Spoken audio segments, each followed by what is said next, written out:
The air in courtroom 4B hung thick with the muted hum of 1,000 unspoken fears. Outside, Freedom City pulsed with its chaotic rhythm. Distant sirens, the urgent blare of horns, a symphony of lives in motion. But within these hallowed walls, under the imposing gaze of the carved wooden eagle, time seemed to slow, condensing into the weighty hush that always preceded Judge Simone Dubois' verdict. Her gavel, a simple block of wood, held the power to redraw destinies, to tear families apart or stitch them back together, however imperfectly. Simone was known as the Iron Lady of Liberty City. 15 years on the bench had sculpted her into a figure of unwavering resolve, her expression a mask of professional detachment that few dared to challenge. She'd presided over countless cases of heart-wrenching loss, of children caught in the crossfire of adult failures. Yet, what no one in that courtroom knew, what she'd meticulously buried beneath layers of legal precedent and stoic professionalism, was the raw, gaping wound that still festered in her own soul. A decade ago, the world had shimmered with a fragile, ethereal joy. The sterile white walls of Beacon Heights Hospital had momentarily faded into the background as Simone, then a vibrant young lawyer, cradled her newborn son, Noah. His tiny fingers, grasping hers with surprising strength, were the first touch of unconditional love she had ever truly known. She remembered the faint scent of baby powder, the warmth of his small body against hers, the private lullaby her husband, Elijah Thorne, a jazz musician whose melodies always held a touch of magic, had composed just for their boy. But that joy had been brutally snatched away, replaced by the chilling pronouncement of a doctor, the cold, official words, stillborn, and the falsified death certificate that had obliterated Noah's existence from official records. The empty nursery, packed away with a hollow ache, had haunted her ever since, shaping her into the law's most relentless guardian, a woman obsessed with preventing others from feeling her unbearable loss. Today, however, that carefully constructed dam of stoicism was about to crack. Before her stood a boy, small for his 9 years, named Kai. He gripped a faded, crinkled photograph so tightly his knuckles were white. 7 foster homes in 9 years. That was the official tally. A nomadic existence that had taught him to stay quiet, to bury his memories deep, to make himself invisible. But even the deepest scars couldn't erase everything. He remembered the phantom heartbeat against his ear, the faint echo of a woman's soft humming, and the unwavering, beautiful face in the picture he'd guarded with his very life. He was a survivor, yes, but more profoundly, he was a silent keeper of secrets. The proceedings for Kai's parental rights termination were moving forward with grim inevitability. His current foster parents, the Andersons, sat poised, their expressions a mix of impatient resignation and thinly veiled disinterest. Simone was halfway through delivering her standard preamble, her voice a calm, authoritative drone, when it happened. Kai, who had stood motionless, his gaze fixed on her face, slowly raised his eyes. They were eyes that mirrored her own, dark, intense, and filled with an ancient sorrow she knew all too well. Then, in a voice barely above a whisper, yet one that cut through the silence of the courtroom like a razor, he spoke. 4 simple words, directed solely at her. "You're my mama." A collective, audible gasp ripped through the courtroom. Lawyers froze mid-gesture, social workers exchanged wide-eyed glances, and the gallery erupted in a low, confused murmur. It was impossible, unthinkable. But for Simone Dubois, in that suspended moment, the world tilted on its axis. The sterile fluorescent light seemed to dim, and the polished oak of the bench felt strangely insubstantial. Her heart, a muscle she thought long dormant, hammered against her ribs with the force of a battering ram. Her mind screamed, no! The official records, the years of grief, the undeniable facts, yet a memory, sharp and sudden as a shard of glass, pierced through her carefully constructed defenses, a unique lullaby, one her late husband, Elijah, had composed just for Noah, a melody with a particular off-key note that only a parent's ear would ever catch. And Kai, this silent boy, had just hummed a fragment of it, almost unconsciously, as he spoke those impossible words. It was a common pitfall, a mistake society often made, dismissing a child's fantasies or attention-seeking behavior, especially when trauma had distorted their reality. But Simone had seen too many shattered lives to dismiss anything. This wasn't a fantasy. This was an echo that ripped through the very fabric of her being, challenging every truth she had ever known. In that single electrifying moment, the stoic judge Simone Dubois ceased to exist. Only a mother remained, standing on the precipice of an unimaginable truth. And with that single mother's cry for justice, sparked by a child's raw, unvarnished memory, the first crack appeared in the facade of a decade-long deception, a nationwide conspiracy of stolen babies, an empire that had turned infant trafficking into a brutal, highly profitable art, was about to unravel. Because behind every forged death certificate is a mother who never stops searching, and behind every stolen child is a truth waiting to be found. The silent echoes were about to become a roaring tide. The fight for justice, it turned out, had just begun, and its roots stretched far deeper than anyone could have ever imagined. The gavel's sharp echo still reverberated in Simone's ears, long after the courtroom had emptied. "You're my mama." The words, spoken by a 9-year-old boy she'd never met, yet whose eyes mirrored her own lost hope, sliced through her practiced composure. Logic screamed impossibility. Her son, Noah, was gone. Dead. The official records, neatly filed and stamped, confirmed it. But then there was the lullaby. That distinct off-key melody her late husband, Elijah, had only ever hummed to their baby. A melody Kai had hummed. Simone knew, with a certainty that defied reason, that she couldn't openly investigate this as a family court judge. Her actions were scrutinized, her integrity paramount. A personal vendetta, however justified, would shatter her career and potentially jeopardize any chance of uncovering the truth. But the mother in her, long dormant, was now screaming. She needed someone who operated outside the rigid lines of the law, someone with instincts as sharp as her own. Her mind immediately went to Jerome "Rome" Davis. A retired homicide detective, Rome was a legend in Liberty City, a man whose quiet demeanor belied a mind like a steel trap.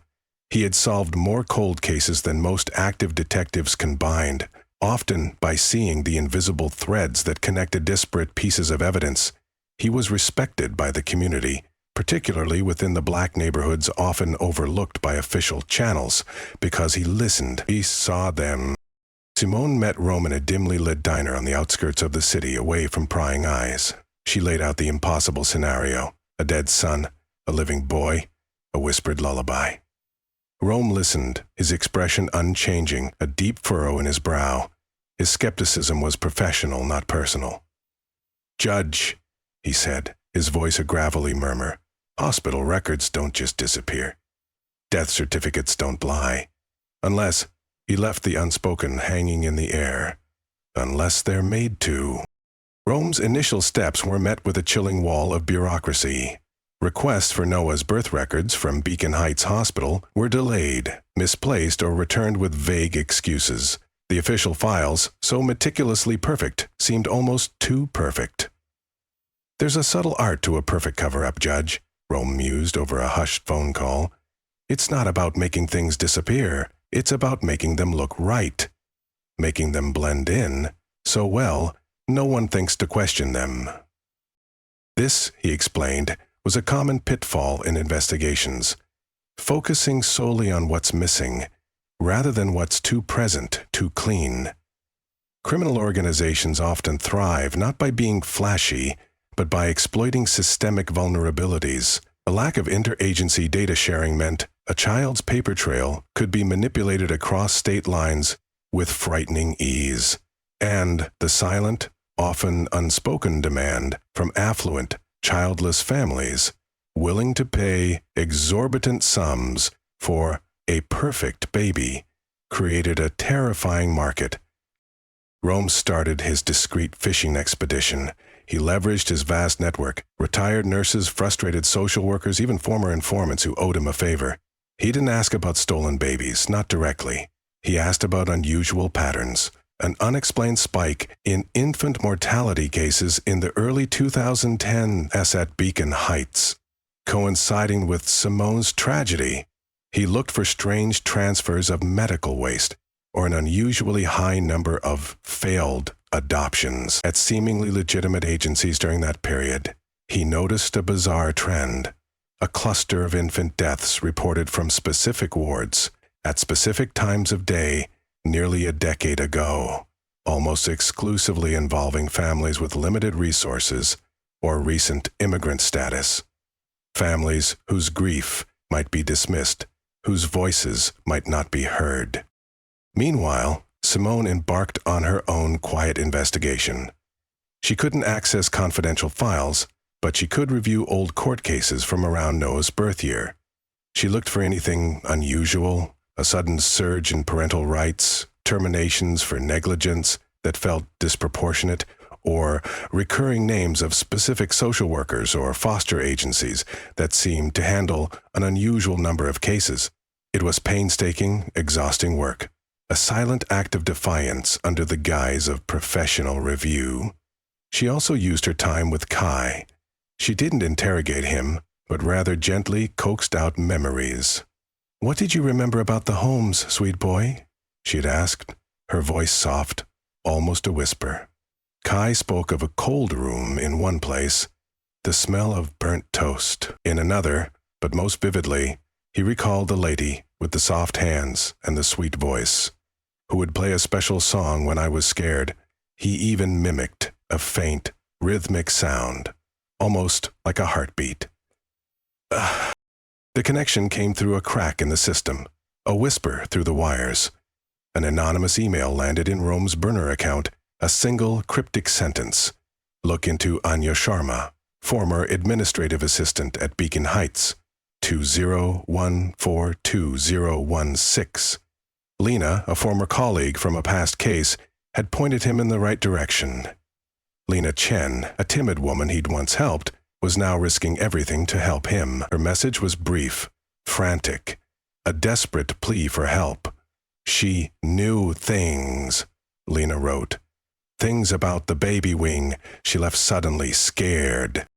Rome found Anya Sharma working a quiet night shift at a small community clinic across town.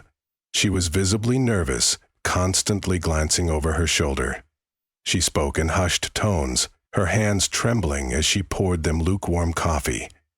"I didn't know what I was seeing back then," Anya confessed, her voice barely audible. Just, "Too many babies dying, too many official reports, too many nurses quitting suddenly, and the records, they were always too clean, especially around Dr. Julian Thorne's shifts." Dr. Julian Thorne. The name hit Simone like a physical blow. Not just a doctor, but a revered figure in Freedom City. A philanthropist, a beloved family man, and a prominent board member of several charitable organizations. His reputation was unassailable. He was the kind of man no one would ever suspect. And that, Rome knew, was precisely what made him so dangerous. Anya's fear was palpable, but her conscience, awakened by the injustice, pushed her to share the fragments of truth she had gathered. She had seen strange transfers of what were supposedly medical supplies late at night, coinciding with the deaths of infants.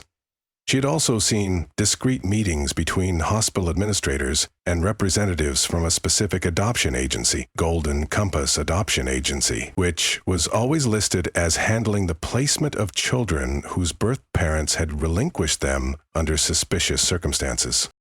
The faint trail was no longer faint. It was becoming a harrowing roadmap, pointing directly to the heart of a darkness Simone couldn't yet comprehend.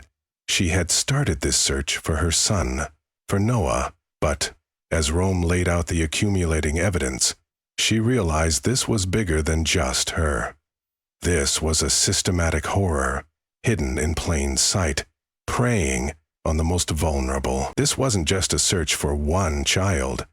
It was the first tremor of an earthquake that would expose an empire of lies, leaving devastating echoes in its wake. And the next echo would lead them directly to the architect of those shadows. Anya Sharma's confession, whispered in the hushed intimacy of that small clinic, was a raw, trembling testament to courage. She had provided the crucial lead, the Golden Compass Adoption Agency, and the name Dr. Julian Thorne. Simone had known Thorne, or rather, known of him. He was a pillar of the community in Freedom City. Charming, articulate, the face of numerous charity galas and hospital boards, his public persona radiated benevolence, a man dedicated to children and families. This, Rome knew, was precisely the perfect camouflage for evil. Rome began his infiltration. He posed as a frantic, wealthy businessman whose wife desperately wanted a child but couldn't conceive. He presented himself as impatient, willing to pay any price to bypass the arduous adoption queues. The Golden Compass Agency superficially seemed legitimate. Their brochures depicted smiling, diverse families. Their website boasted glowing testimonials. But beneath the polished surface, Rome found subtle cracks. The fees were astronomical, the process suspiciously fast for those with deep pockets, and the paperwork often vague on the origins of the children. They didn't just steal babies, they facilitated a sophisticated market built on human despair. They preyed on vulnerable mothers, sometimes impoverished, sometimes coerced, often misinformed about their rights or the very survival of their newborns. Dr. Julian Thorne himself was the ultimate salesman. Rome observed him at a charity event, captivating the room with a passionate speech about giving every child a chance. The irony was stomach-churning. Thorne's charm was a weapon, disarming suspicion, making it unthinkable that such a good man could be behind anything nefarious. Yet Rome discovered Thorne often signed off on the medical evaluations of babies placed through Golden Compass, even those from other states, a minor detail, easily overlooked, but its centralized control, making him the silent bottleneck of their wicked empire. The network Thorne had built was a monstrous tapestry of corruption. It wasn't just doctors and nurses. It was inside men within Child Protective Services, individuals who could manipulate placement documents or overlook glaring red flags in foster homes. It was unscrupulous lawyers who drafted watertight, often untraceable relinquishment papers, and it was low-level municipal judges, sometimes unwitting, sometimes complicit, who rubber-stamp thousands of adoption decrees with minimal scrutiny. Each person played their part, rationalizing their actions with self-serving logic. "I'm just doing my job," or "these kids are getting better homes." It was a chilling testament to how easily a system designed to protect could be twisted to exploit. The true victims, the birth mothers, were almost erased from existence. Anya confirmed her suspicions. Many mothers, often young, impoverished, or marginalized, were told their babies had died of complications or sudden infant death syndrome shortly after birth. Some were given vague forms to sign while still in shock, later discovering they had unknowingly signed away their rights. Others were actively pressured, manipulated, or even drugged. One particularly harrowing anecdote Anya recalled was a young Latina mother, barely out of her teens, who swore her baby had cried after being taken away, but was dismissed as hysterical by the nurses. Years later, that mother was still haunted, her claims ridiculed by authorities who only saw the official death certificate. This was the dark underbelly of the Golden Compass. Families being systematically robbed of their children, their grief weaponized against them.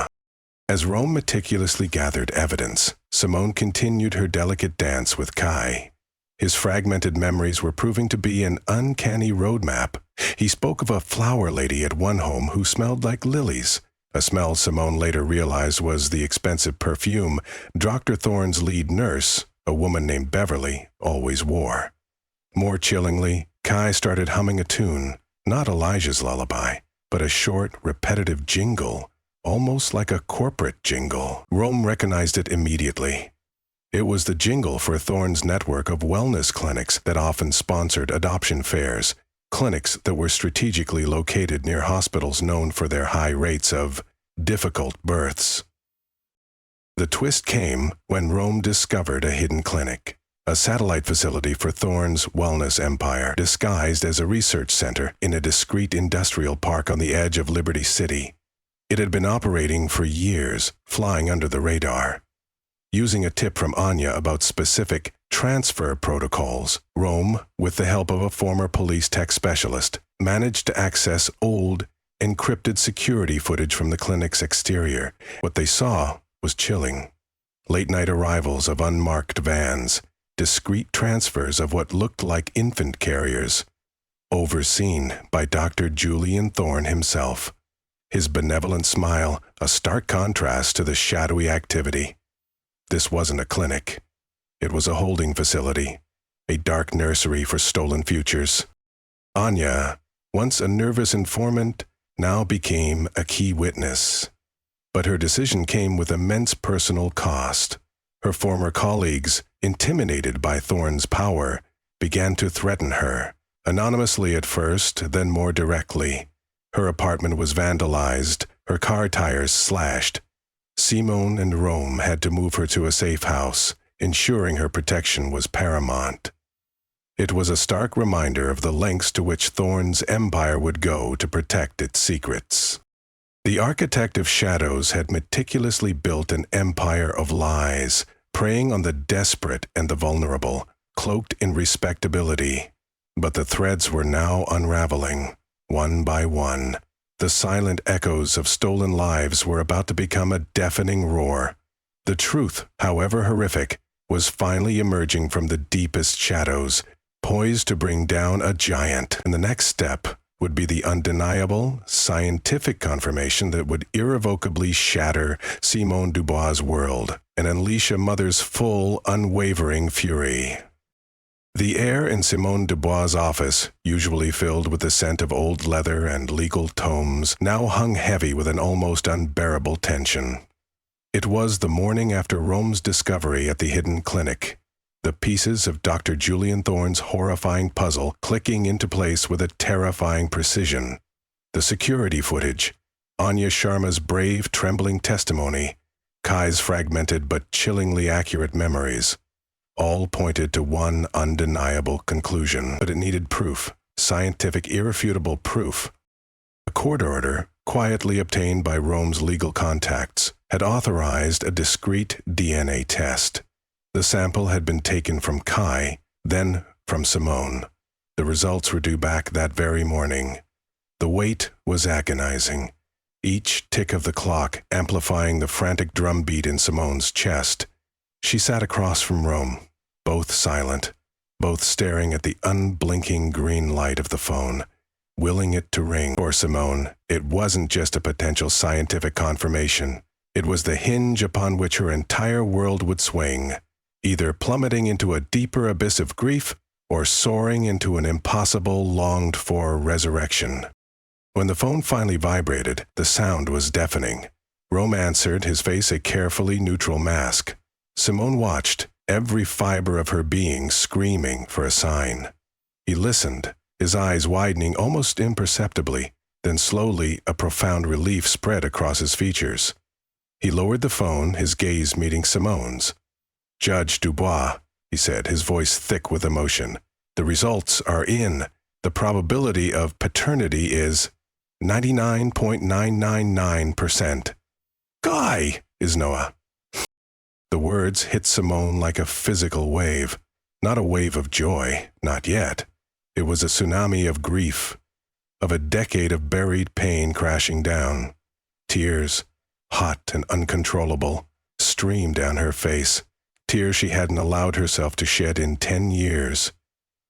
Tears for the newborn she thought she had lost, for the little boy who had suffered in silence, for the decade of lullabies unsung and bedtime stories untold. Rome, usually so stoic, simply placed a hand on her shoulder, a silent testament to the unimaginable miracle that had just unfolded.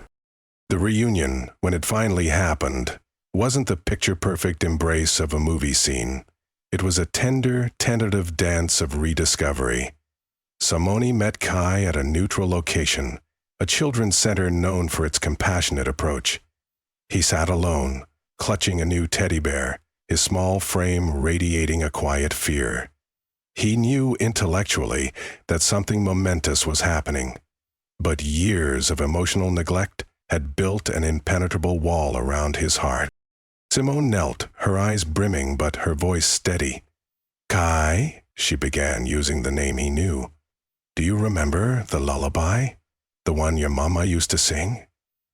She started to hum the melody, the unique off-key note resonating in the quiet room.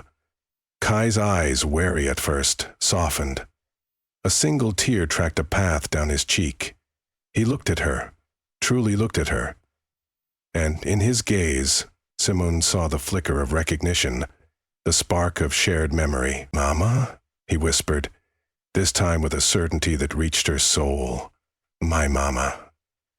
When he finally reached out, a small, trembling hand, and Simone pulled him into her arms.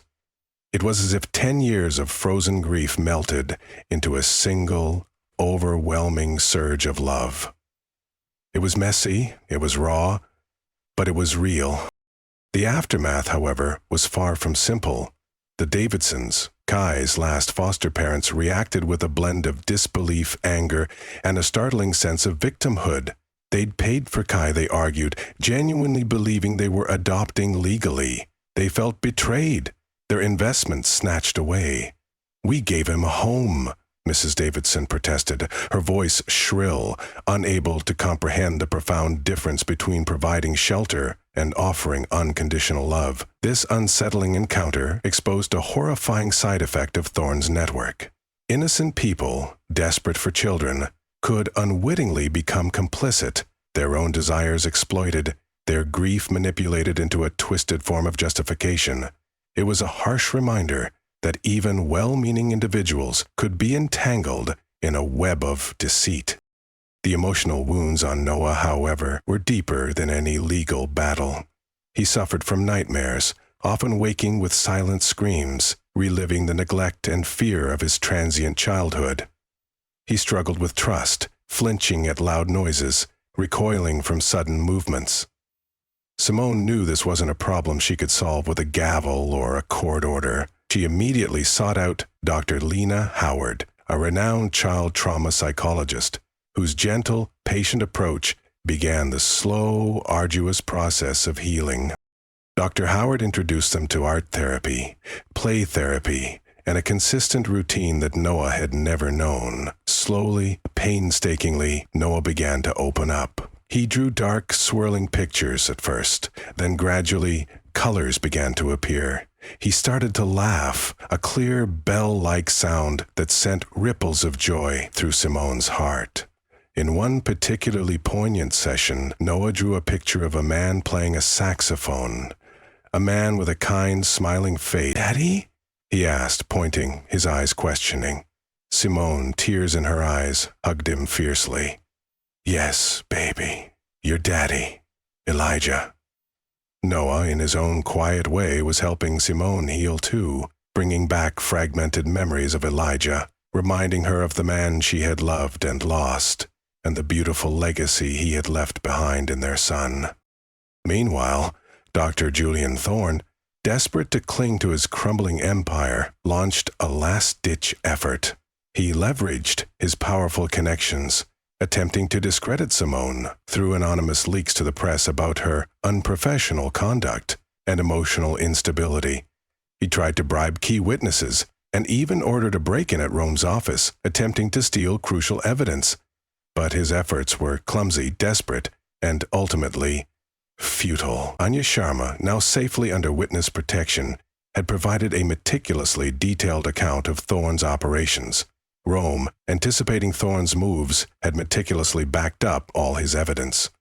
The combined weight of the undeniable DNA, Anya's testimony, and Rome's recovered digital footprints which included coded financial transactions and encrypted messages linking Thorne directly to the Golden Compass Adoption Agency, proved to be too overwhelming. Thorne's empire, built on lies and stolen lives, was finally teetering on the brink of collapse. The truth had been unveiled. The reckoning was at hand.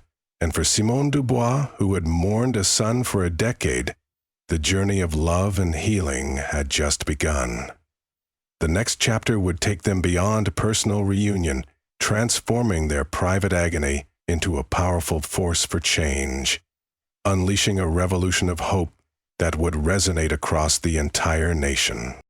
The conviction of Dr. Julian Thorne and his co-conspirators sent shockwaves far beyond the marble halls of the Freedom City Courthouse.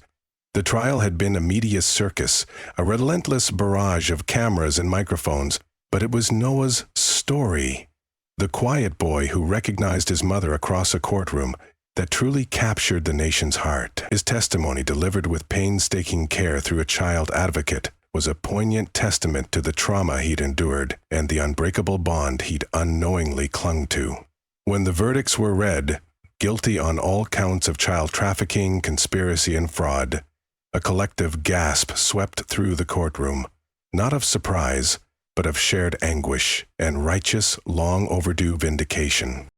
This wasn't just a local victory, it was a detonation. The exposure of Dr. Thorne's insidious Golden Compass Adoption Agency didn't just dismantle one criminal ring.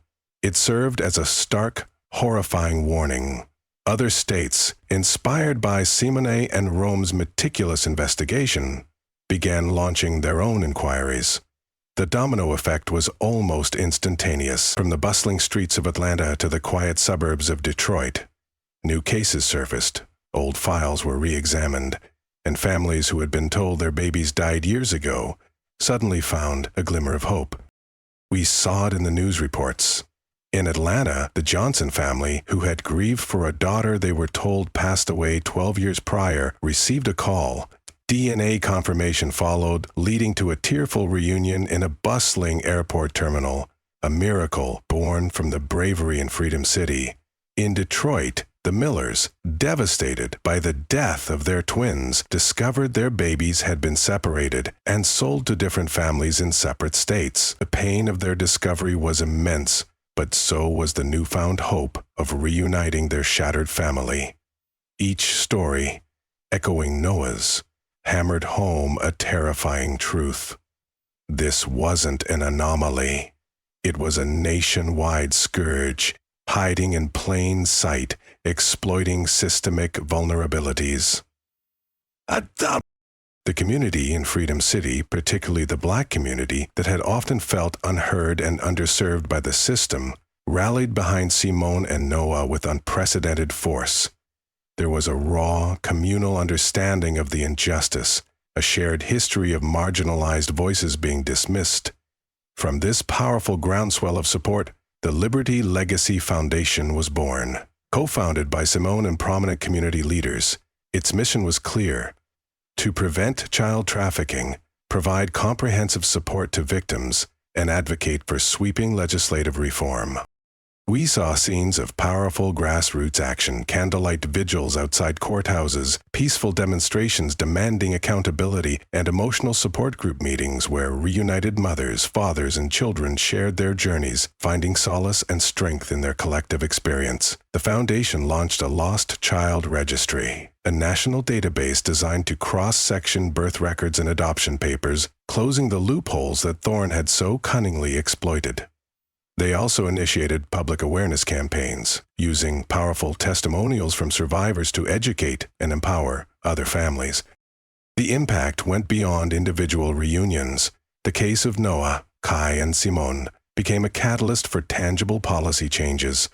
Legislators, spurred by public outrage, enacted stricter licensing and oversight for private adoption agencies, making it significantly harder for fraudulent operations to flourish. They mandated independent DNA verification for all birth registrations, a crucial step in preventing future stolen baby schemes. Penalties for child trafficking were drastically increased, sending a clear message that such heinous crimes would no longer be tolerated. Noah, though still young, became a quiet hero in his own right. He wasn't paraded before cameras, but his story, recounted by Simone, became a beacon. He started drawing intricate pictures, his artwork slowly transitioning from dark, swirling lines to vibrant depictions of his family, his friends, and the children he hoped to help. He found his voice not in grand speeches, but in small, powerful acts, a comforting hug for a newly reunited child, a shared smile with a mother who had just found her own lost son. He began to learn the saxophone, just like his father, Elijah, the melodies he played echoing the healing he experienced. Yet, even with these profound victories, both Simone and Rome understood that the fight was far from over. Justice, they knew, was a continuous, evolving journey. There were still hundreds, perhaps thousands, of unseen echoes. Children still lost, families still searching, their grief unrecognized. The Liberty Legacy Foundation would be a long-term commitment, a testament to the persistent need for vigilance and unwavering advocacy. Simone had traded her judicial robes for a different kind of justice, one built on compassion, community, and the tireless pursuit of every single lost child. This one story, the story of a mother who never gave up and a child whose whispered truth shattered a decade of lies, had sparked a revolution of hope that was now reaching into every corner of the nation, promising that no child would ever again be truly lost in the shadows.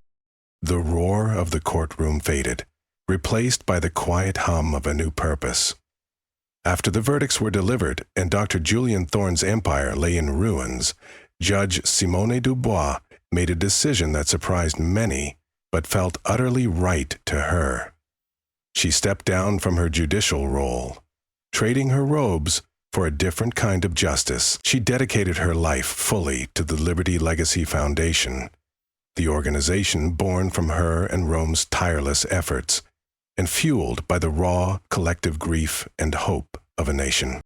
The foundation was more than just an organization.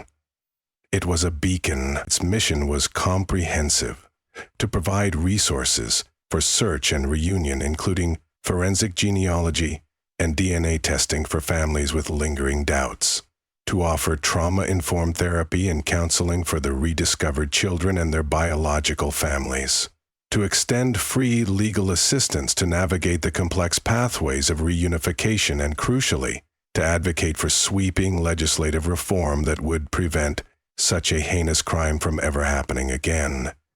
Imagine walking into one of their weekly support group meetings. You'd see tables filled with families who had lived parallel nightmares, now sharing a common journey towards healing. A mother, her eyes still holding a decade of sorrow, would recount the day she was told her baby was gone, only to find him 15 years later. A young man, once lost in the foster system, would describe the surreal moment he met his biological parents for the first time. In these rooms, a sense of belonging flourished, a profound understanding that transcended words. These were the unseen echoes finally finding their voices, their stories, once dismissed as delusions, now validated and embraced. Simone, no longer the stoic judge, was now a compassionate leader. Her personal healing mirrored that of the foundation she built. She learned to embrace vulnerability, to lean on others, and to find strength not just in the letter of the law, but in the boundless capacity of human connection. Her grief for Elijah, Noah's father, found a new, sacred purpose in her unwavering dedication to these families. And Noah? His journey was nothing short of miraculous. The nightmares didn't vanish overnight, but they became less frequent, replaced by dreams of laughter and light. He attended school, not as the quiet, guarded boy, but as an inquisitive, bright student. He discovered a passion for music, picking up the saxophone, filling their home with melodies that echoed his father's talent. A living testament to Elijah's legacy. He made friends, real friends, and reveled in the simple joys of childhood that had been denied to him for so long. Bike rides, ice cream, spontaneous tickle fights with his mama. Simone cherished these ordinary moments, knowing they were the most extraordinary miracles of all. One particular triumph resonated deeply. A young girl named Nia, found in a family linked to a different branch of Thorne's network, came to the foundation. She was withdrawn, afraid, mirroring Noah's initial guardedness. Noah, now nearly a year into his own healing journey, took her under his wing. He drew pictures with her, showed her his favorite quiet spots, and, most importantly, told her his story. "It's okay to remember," he'd whisper. "It's safe now." Seeing him, a survivor, helping another child through their darkness, was a powerful testament to the transformative power of healing. Yet, despite the victories, the fight continued. Rome, now heading the Foundation's investigative arm, knew that there were still hundreds, perhaps thousands of unseen echoes out there. Older children, teenagers, even adults, who had grown up believing their adoptive parents were their only family, or who had been told their birth parents abandoned them. The process of searching, identifying, and reuniting these individuals was complex, emotionally fraught, and painstakingly slow. It was a marathon, not a sprint, but with every new match in the DNA database, every tearful reunion, the Foundation's resolve only strengthened. For those of you listening who have experienced betrayal, who have felt unheard, who carry the weight of an unresolved past, know this: your experiences are valid. Your resilience, your strength, your capacity to endure and to heal is a powerful force. This story is a testament to the fact that even when systems fail, even when the darkness seems impenetrable, hope can emerge from the most unexpected places. It can come in a whispered lullaby, a faded photograph, or the unwavering dedication of those who refuse to let shadows win. The journey beyond the courtroom is one of continuous building trust, building families, building a legacy of light that shines brightly on the paths of those still searching. It's a testament to the fact that true justice isn't just about punishment. It's about healing, about rebuilding shattered lives, and about ensuring that every child knows they are seen, they are loved, and they belong. And as Simone tucked Noah into bed each night, humming their special lullaby, she knew their story was far from over. It was simply a powerful beginning, a single flame that had ignited a nationwide revolution, and the echoes of their hope would continue to reverberate, guiding countless others home. The sun began its slow descent over Freedom City, casting long golden shadows across Simone Dubois' living room. Noah, curled up beside her on the sofa, was engrossed in a book, his small hand occasionally reaching out to grasp hers, a gesture of comfort and connection that once felt impossible. The scent of a home-cooked meal drifted from the kitchen, a symphony of everyday normalcy that, for Simone, felt like the greatest miracle of all. Looking at him, this vibrant, curious boy who was once Kai, then Noah, then just a silent echo of a dream, Simone often reflected on the extraordinary journey. It had begun in the sterile confines of Courtroom 4B with a single, impossible whisper. It had plunged them into the shadowy depths of a criminal enterprise led by a man whose charisma masked a monstrous heart.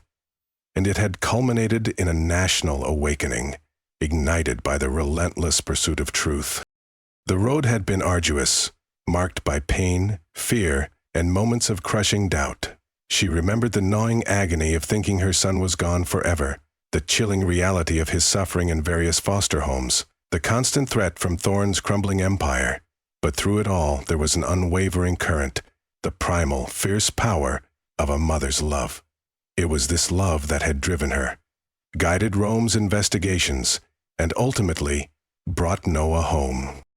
Justice, she knew, was not a destination but a continuous journey. Dr. Julian Thorne and his co-conspirators were behind bars, their empire dismantled. Laws had been changed, safeguards implemented, and countless families reunited. Yet, the work of the Liberty Legacy Foundation was far from over. Rome, still by her side, often reminded her, "For every Noah we bring home, there are still others out there, Judge. They're just waiting for their echo." And indeed, the echoes continued. Just last week, the foundation had facilitated the reunion of an elderly mother in a rural town who finally embraced the daughter she was told died at birth 50 years ago. It was a testament to the fact that trauma, however deep, and injustice, however old, could still be addressed, still healed. It was a reminder that hope, resilient and stubborn, never truly dies. If this story resonated with you, if it stirred something deep within your own experiences, perhaps a lost memory, a sense of betrayal, or the quiet strength of fighting against impossible odds, then remember this: your voice matters. Every single one of us holds a piece of the truth, a potential for change. This narrative, the story of Simone and Noah, is more than just a tale of survival. It's a testament to the unbreakable bond between parent and child, a living proof that even the most heinous acts of deception can be shattered by the light of truth. It's a powerful reminder that justice, though sometimes slow, is always within reach if we refuse to be silenced. So, if you believe in the power of these stories, stories of courage that defy fear, of love that refuses to be extinguished, of justice that always finds its way home, then we ask you to do one simple thing: hit that like button. Subscribe to our channel to join a community dedicated to amplifying these extraordinary true stories, tales of human resilience that need to be heard. The journey continues. For Simone, for Noah, and for the Liberty Legacy Foundation, for the countless families still searching, still hoping, because the unspoken promise, the one whispered across generations and through unimaginable hardship, is this: no child is ever truly lost if we never stop looking, and no truth is ever truly buried if we dare to uncover it. And most importantly, share this video. Share it with someone who needs to believe in miracles today. Share it with a friend who might be struggling, or a family member who feels lost, because maybe, just maybe, the next story we tell, or the next voice we help amplify, will be the one that helps another lost child find their way home. Perhaps it will be the whisper that finally breaks through to a family still searching for their miracle. If this journey speaks to your own battles, your own moments of silence that needed to be broken, make sure to subscribe so you don't miss more stories of resilience, unexpected heroes, and the incredible power of the human spirit. Check out our other videos for more gripping narratives, and don't forget to share this story with anyone who might find strength, hope, or a guiding light in the symphony of healing.